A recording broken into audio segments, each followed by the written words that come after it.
আসসালামু আলাইকুম viewers, welcome to my new mini blog Raipur জমিদার বাড়ি।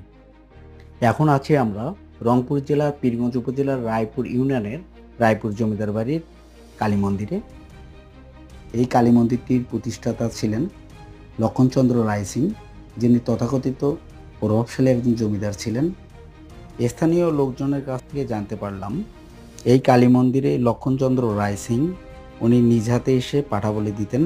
পাঠাবলি দেওয়ার পর হাজারো ভক্তবৃন্দের উদ্দেশ্যে উনি স্বর্ণমুদ্রা ছিটিয়ে দিতেন। কালের বিবর্তনে এই শত বছরের কালী মন্দিরটি প্রায় ধ্বংস হতে চলেছে। পুরাতন জীর্ণ শীর্ণ ভবন ছাড়া এখানে দেখার মতো তেমন কিছু নেই।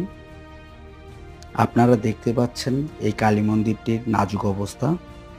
মন্দিরটিকে আষ্টেপৃষ্ঠে আছে হাজারো গুল্মলতা, শিকড়। এগুলো দেখে গা ছিমছিম করে, ভয় লাগে।